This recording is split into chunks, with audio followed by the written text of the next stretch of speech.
Today, we're going to dive into a story that feels both incredibly personal and, at the same time, historically huge. It's a story about two people, Betty and Fred, and their love story, which, happens to unfold right as the world is about to change forever. Okay, so let's set the scene. We're in San Diego. The year is 1941. This is a city that's just buzzing with energy, right? It's expanding with the Navy, and you can almost feel the distant rumbles of war in Europe and Asia. And against this huge dramatic backdrop, a romance is blossoming. It's like this small pocket of peace and hope in a world that's getting more and more uncertain. So let's see how it all began. So our story really kicks off in June of 1941. We've got Fred, he's 29 years old, and he's making a series of decisions that are going to anchor him not just to a city, but to a future that he's really just starting to imagine. And this is what's so telling, right? Look how concrete Fred's actions are. First up, he gets his own place on Granada Avenue. No more crashing on a buddy's couch. This is a real step. Second, he lands a better job at Roar Aircraft, which was a company growing like crazy with military contracts. And then third, the big one. He decides he's not going back to Massachusetts. He's staying. For good. When he tells Betty, I'm making a life here, it's what he doesn't say that's everything. The unspoken part is that he's doing it all for her. Every single one of these choices is being made with a future that includes Betty in mind. It's this quiet, powerful declaration, and she understands it completely. And this part, it just perfectly shows how they're literally building their life together piece by piece. They spend this whole afternoon hunting for secondhand furniture, and Betty, being an artist, brings curtains and a small painting she'd made. See, they aren't just filling a space. They are creating a home. They're building their own little world. Oh, and this exchange, it's just perfect, isn't it? Betty's pushing him to read novels, not just his technical manuals, telling him he needs things that feed his soul. And his reply? You feed my soul. Come on. That just cuts right to the heart of their entire connection. It's about so much more than furniture. It's about this deep, emotional bond that's forming between them. All right, so we're moving into July. Summer's in full swing, and their connection is just getting deeper. Betty's on her summer break from her teaching job, so they have all this time to explore not just San Diego, but, their feelings for each other. And you get this really great perspective from Betty, who's watching her hometown transform right before her eyes. She remembers this small town, San Diego, where everybody knew everybody. But now, it's a city gearing up for war. The Navy's expanding. New people are pouring in. It's like the whole city is holding its breath. And their love story is unfolding right in the middle of all that tension. So then they have this perfect day at Ocean Beach. And it's the little things, right? The details here are what make it so special. They're wading in the freezing water, walking along the shore, and Fred finds her a perfect sand dollar. They eat hot dogs on the pier.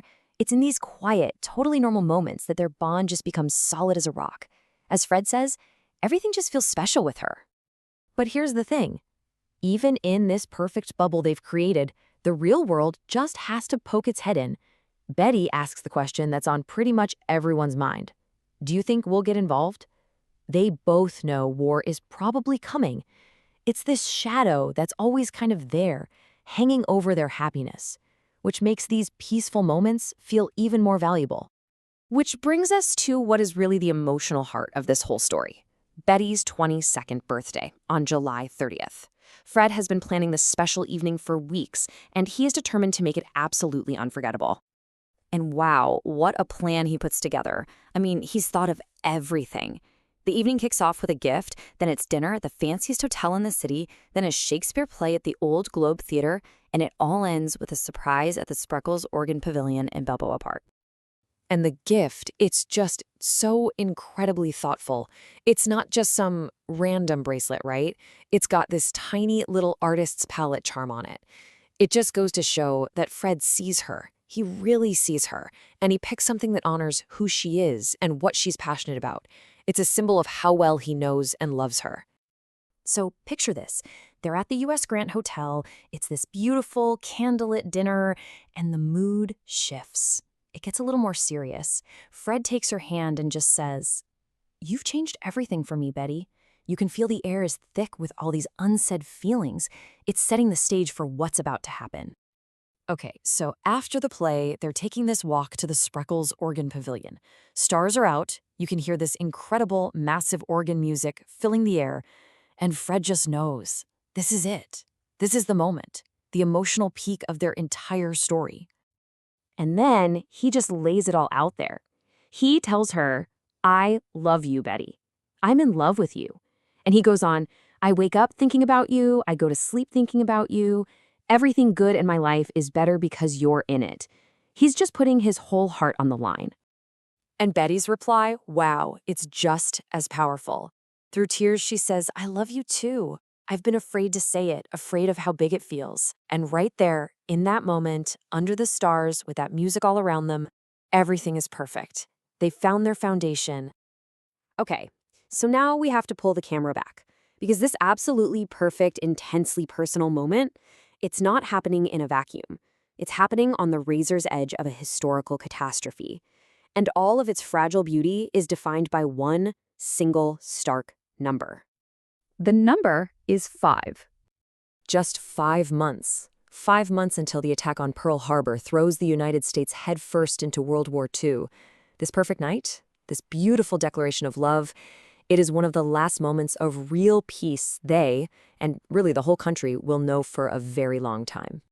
And of course, they have no idea. They can't possibly know what's just around the corner about the separation and all the challenges ahead. All they know right then and there is that they love each other. And that love, that has become the foundation on which their entire future, whatever it might hold, is going to be built.